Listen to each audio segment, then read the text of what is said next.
Hey, Justin Popovich here from Ignite Your Essence. Got two laptops. I'm shooting on one and I got another one here. I wanted to show you an answer that I gave. I get a lot of different interview requests, and this actually yesterday I got hit with a virtual interview kind of over Facebook asking for some tips and advice.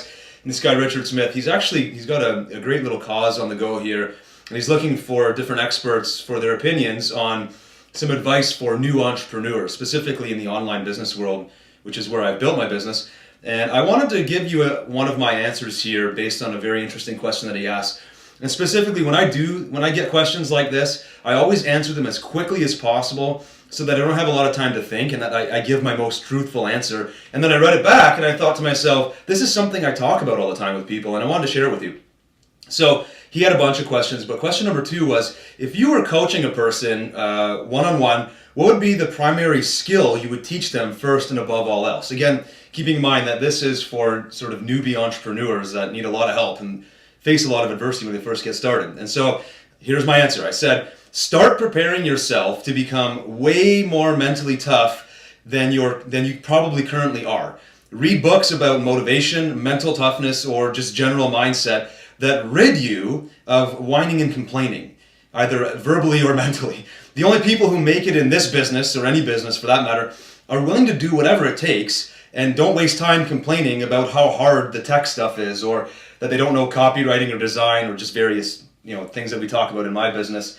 And then I said, cut off any safety nets that you might have and fully commit your being to making this work, and then you'll find a way. No exceptions, no wavering. You're either in or you're out. And I love this answer, not just because I gave it, but because this is a conversation I've had a number of times with different people.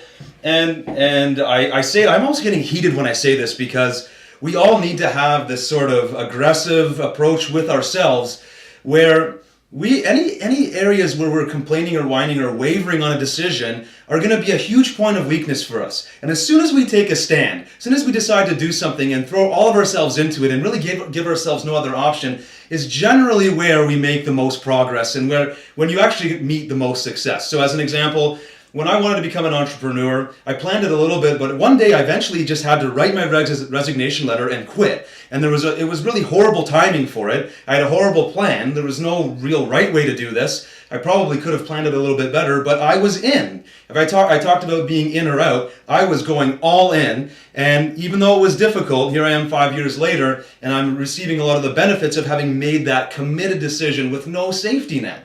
You just do what you got to do. But then I talk to other people who constantly talk about all the struggling. And again, they're shining light, of drawing attention to the complaints, the things that are going wrong, or the reasons why they can't make something work. And their commitment or their decisions aren't as committed. They're still holding on to a safety net or multiple safety nets, not just in business, not just in something they're starting, but any decision that they want to make, any change they want to make in their life. There is this lack of commitment. And until you throw yourself all in and literally remove the safety nets, you won't have enough motivation to take you through all of your bad habits. Whereas once you get rid of that safety net, everything's on the line. You move out of your comfort zones. You do things that you aren't accustomed to doing. You risk way more because you're willing to put yourself out there a little bit more. And yeah, a lot of the times it can be embarrassing or painful, or you end up doing things that you regret later. That's part of the process. You need to learn how to deal with that and go apologize for mistakes that you made or make right any wrongs that you've made along the way. But all of that pain is part of the fuel that basically drives your growth. There is no growth without that. And so stop making half-assed decisions. Commit fully to what you're doing, despite how scary it may be. If this thing that you want is important enough, then you eventually will make the committed decision. And once you do, everything changes. There's a feeling of relief when you do this. It's still very difficult, but there's single-minded focus, and there's an extreme power to that. So I thought this answer was kind of neat. It reminded me of this conversation. Again, what we're talking about right here, I've had this conversation so many times with people one-on-one, and we always both walk away from it and energized and enthusiastic and looking at our lives with a new era of possibility, as opposed to being frightened or fearful or not sure what to do next. Take charge. It's time. You can do it. And I hope you take this advice seriously. Anything you're wavering on, cut it off. Make the decision. Either give up on the goal or commit to it fully, and then there's no more pain left. You move on. Hope you enjoy this. We'll talk to you soon.